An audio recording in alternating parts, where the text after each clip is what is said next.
Lumière, caméra, action. Rien ne se passe. Sans scénario, sans histoire, le film ne peut jamais commencer.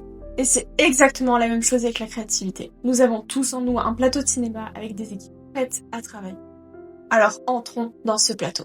Sur le plateau, il y a plusieurs équipes. La première, c'est celle des scénaristes. Ce sont eux qui inventent des histoires. Parfois réalistes, parfois complètement folles. Ces scénaristes représentent ton imagination et ton inconscient. Ils travaillent jour et nuit, même quand tu dors.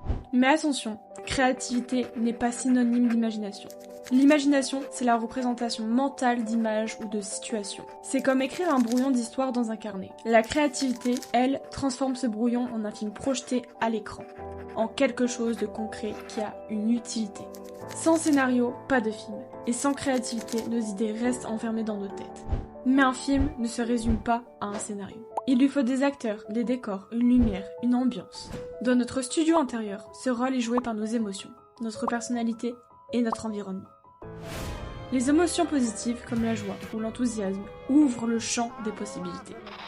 Mais les émotions négatives aussi, comme la mélancolie ou la colère, peuvent nourrir la créativité.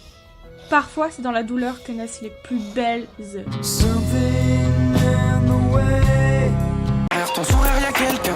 Je rêve de vivre, d'être sans cœur comme ça sourit. Sorry can't save me now. You're tired now, lie down. I'll be waiting. La personnalité compte également, avec l'ouverture à l'expérience, la persévérance, le goût du risque. Ce sont des traits des acteurs qui osent sortir de leur zone de confort. Enfin, l'environnement. Imaginez tourner un film sans décor, sans lumière. C'est impossible. De la même façon, un environnement riche et stimulant nourrit notre créativité.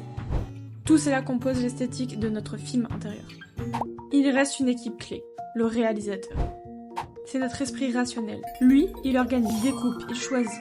Il décide quelle scène mérite d'être tournée et laquelle reste dans les archives. Les neurosciences ont montré que plusieurs réseaux cérébraux travaillent ensemble pendant la créativité. Le défaut mode network qui génère des idées libres comme une improvisation.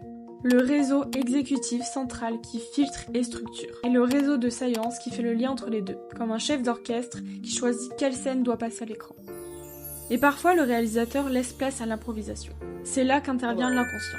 Quand nous incubons une idée, quand nous laissons reposer, notre inconscient continue d'écrire le scénario en coulisses. C'est souvent en marchant, en prenant une douche ou même en dormant que l'illumination surgit.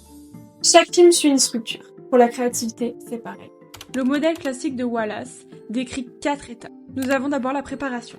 On fait d'abord des recherches et on s'imprègne. Ensuite, il y a l'incubation.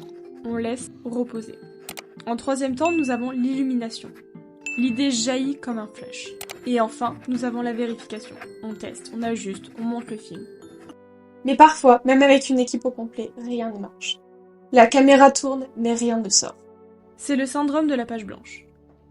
Les causes sont multiples. Anxiété, perfectionnisme, surcharge mentale et manque de motivation. Il existe des solutions. Les chercheurs recommandent des rituels créatifs, l'écriture libre, la réduction des distractions et surtout l'autocompassion. Il faut accepter que les scènes ne soient pas parfaites, mais qu'elles valent la peine d'être tournées. Il y a aussi un paradoxe fascinant. La créativité est très forte chez l'enfant, mais elle se décline à l'âge adulte.